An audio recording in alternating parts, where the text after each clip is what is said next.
see there. I don't know how the angle is. Alright, what's going on? What's going on? Hey. So, we did two estate sales Friday, me and Steve. We camped out. We put in like 12 hours of camping. And we went for the video games. I'm going to show you the lot in a second. And then, so we went in and we split everything, and I'll give you the prices of what we paid and all that stuff. And you can do your own recon on what it's worth. But yeah, we went in and we split everything basically, and he made a small little pile and I made a small little pile, like two $20 piles, and then we moved on to another sale. And there was another sale about 15 miles down the road, so we went to that one, and that's where a lot of the other regulars were at. And we made a pile there, and we checked out at 172.50 on the first pile, which was all the video games and our side $10 piles. And then I went back in and I made another pile. I grabbed all the video games that nobody wanted and offered 50, and we agreed at 75. And then Steve came back in and we both split that pile at 38 or 37.50 or whatever. So we split that pile in half. So, and then I bought a CB radio and one t-shirt that somebody put back in the t-shirt run. And I was gonna grab more of the t-shirts, but it just didn't like occur to me. My responsibility was getting the video games out of the house, and when I went back in the house, I didn't think to go back downstairs because I thought that we already kind of had everything, and I forgot the t-shirts were actually downstairs. So I could have just like scooped everything if I wanted, but it didn't really occur to me to do that. The prices were not like high, but they were high. They were on the high fare side, which is fine. And everyone bought them all. Everyone wasn't shy about paying what they were asking for them. And I let them know a little beforehand that some of those shirts were pretty rare and expensive, and not to cut yourself short on any of them, because you can always negotiate later. So, giving the heads up always kind of helps my sale later, and giving that extra information to the company helps them, which helps me. And it's not like I'm hurting anybody. I'm not hurting any of the regulars. It's just hurting the people that go there for collectibles, and they want one particular item, and that is what it is. So yeah, I'm gonna go through a lot of the stuff just quickly, basically make a pile and then show you, and then put it back in the box. And yeah, there was some pretty good stuff at the second sale. I made a pile there, and that was $80 for everything, and it'll be pretty much all the rusty tools and stuff like that. I'm going to show you, and all that was $80, and I'll show you how I'm going to get my 80 back out of that. Alright, so we'll be back. What's going on? Go video. Here we are with the haul of the video games that we camped out on Friday. So here we go. I'll tell you the story as I show you the lot. So, might as well go with the price. Yeah, we'll just do math. Alright, let's do the math. Alright. So we paid 50 for this. So 50, 40, 75, 50, 40, 10, and 75. So whatever that is how much the lot was. And I think I got $10 off. I think I got this for 40 because sadly there's no games in any of these cases. But anyway, so here's the story. Story time, city story time, So we city went bow. and camped out for Friday, and basically I started a list, and I waited for Steve to come. Steve then guarded the list while I went home and did my due diligence of what I had to do for the day. Feed the dogs, feed the wife, get all the stuff done, yada yada yada, and then go help him recon back for this and hold the fort down, yada yada yada, with Larry. So it was me, Steve, and Larry holding the fort down. And then, um, yeah, we scouted out everything. We crunched all the numbers to figure out what everything was worth, and obviously we had just assumed if everything was good condition, working, blah blah blah. Um, and then figured it out. Poor condition, not working. Worst case scenarios as it goes through whatever happens, because some of these aren't tested. So basically, these were bought out of an estate sale. We planned it out, so we got number one and number two, and we kind of picked the lots that we knew. We crunched all the numbers, so we knew what we were gonna pay, and we knew what we could pay. So um, we asked where actually the stuff was located. So we figured out where the stuff was located. It's located in the basement. So we both beeline it down to the basement, and we kind of went through like the scenario. So I had my tote, and I'm like, so what are we gonna do? I'm gonna like throw the tote down and like grab the stuff and just go boom, like into the tote. And he's like, no, we're gonna put the tote on the top of the table and kind of pick the stuff up and kind of put it in the tote. And I'm like, oh, I don't know. I think it'd be kind of faster if I put the tote on the ground and just kind of swoop it in there. And so we're going back and forth on how to like actually plot out how to get everything in 30 seconds. So we're basically like, we're going to end up having everything in 30 seconds, if not a minute, tops. And so we go down, slap the tote on the ground, just grab everything, and we had this one tote right here, and just threw everything in the tote. And the guy that was working down there, he just looks at both of us and he's like, "That was impressive." um, it was impressive. So after we grabbed everything, put it in the tote, we fished around the basement for a couple more items, and then maybe for like a split second, well, Steve did. My mission was to get everything outside and behind a table where nobody could take it. So I get everything outside behind the table, and we go back in. We start rummaging around, and um, as I'm checking out, I was like, oh, I better check the condition of these discs, because everything's disc based, and except for these DS games. So these were actually the first things that I opened, and it was pretty discouraging because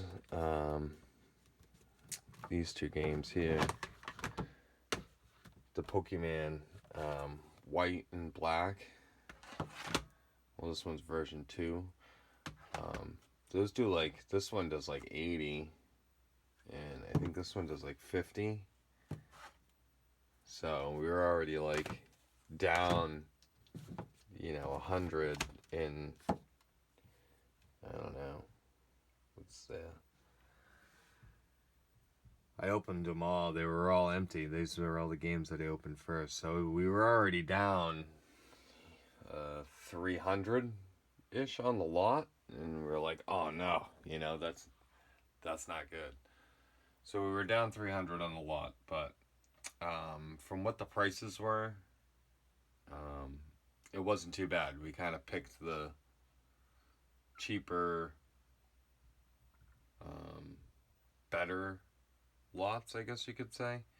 And all the other lots people got it like collector prices, I guess you could say. There was no way anyone was really reselling much of any of it.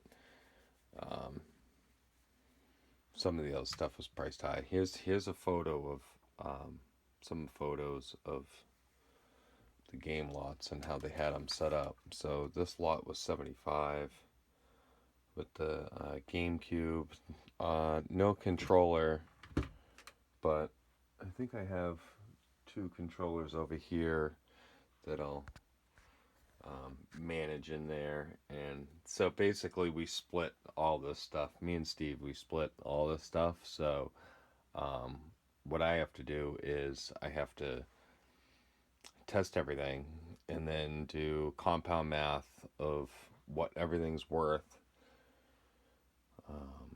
And then we're going to split everything. It'll be difficult, and we've done this before with about this much stuff, maybe a little bit more, and it was basically figure out what everything's worth, and then we go, you pick one item and then I'll pick one item, and then we just keep going back and forth like to the equal value.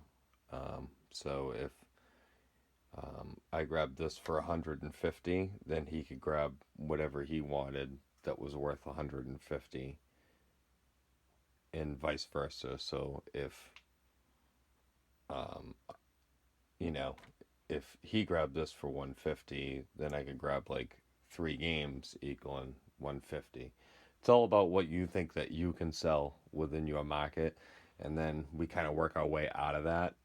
So most likely what's going to happen is one of us is going to pick the blue one or the green one. I think the blue one sells a little bit better, but I think they'll be equally. We'll maybe do like a coin flip.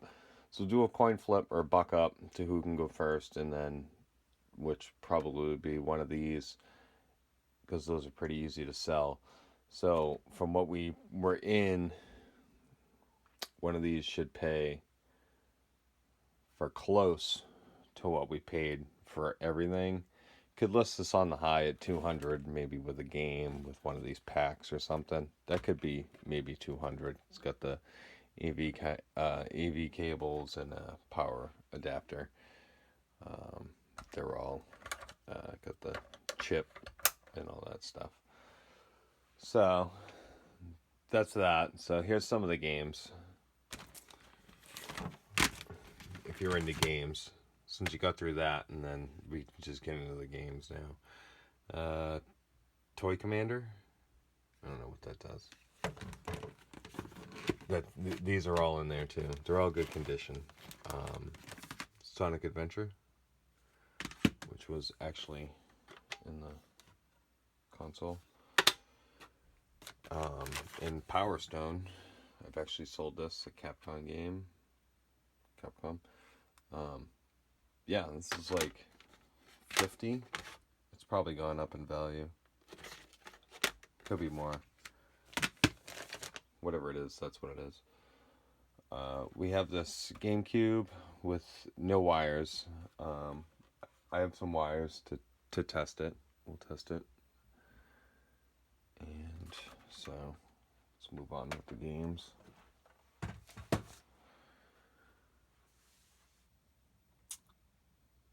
We got Spyro New Beginning, Metroid Prime, which is this Metroid Prime, Luigi's Mansion, which is actually not Luigi's Mansion, which is actually Mario Sunshine, which is good, because I don't think Luigi's Mansion's worth that much, but I'm pretty sure Mario Sunshine's worth more. Zelda. I don't know if this is like a double disc or something. Is there supposed to be 2 discs here? I don't know. I'll have to do a little more research on this, because this, I think, is a double disc. Unless if it has both.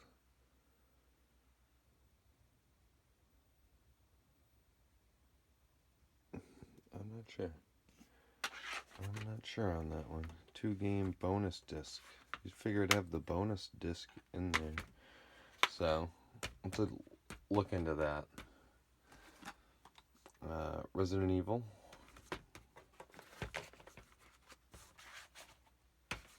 Making a mess already.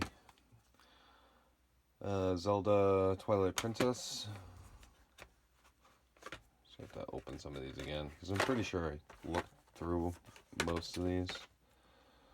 Zelda Twilight Princess. Yeah, I looked at all these when, because we were all nerved out that the DS ones weren't even in there. I'm like, maybe the GameCube ones aren't even in there, you know? It's the problem with buying disc-based games. Sometimes they don't work. Bloody Roar. Sonic Adventure 2. Super Smash Brothers Melee. This is whatever that is.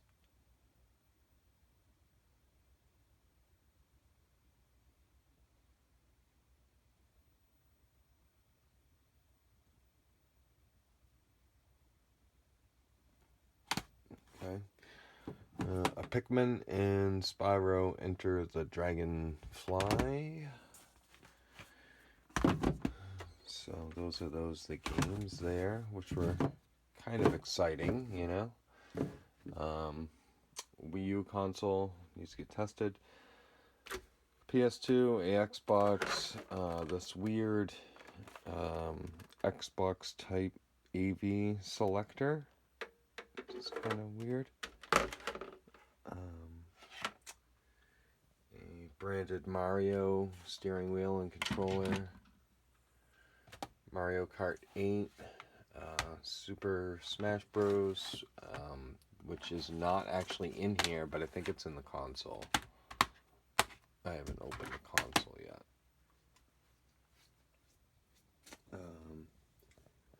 All these games.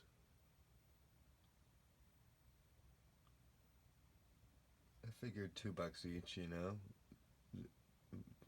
Maybe 3, you know. There's a couple decent ones in here. Amplitude does actually $10 to $20. And there's a couple other 10s in there, but I think you could probably sell those at a lot.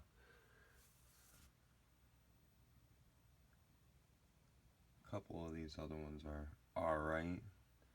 They're not great. You could sell those in a lot. But yeah, that's kind of the lot. This is a DS. There's a Windwalker, Skyward Sword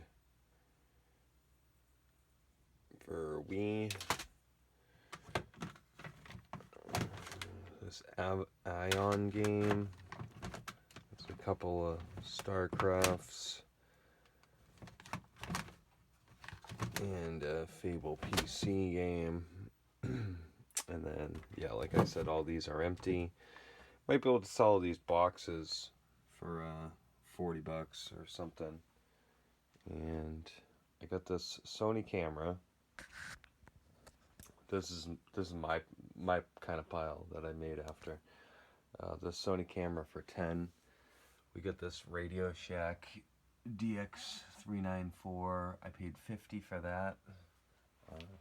They wanted $100. I gave them $50 because I told them I don't know if it works.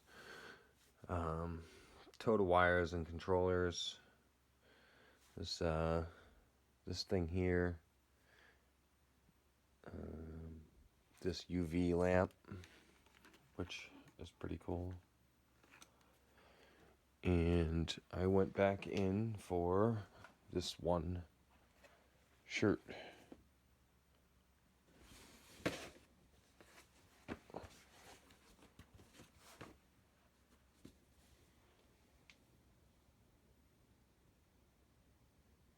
It's got the pig on it.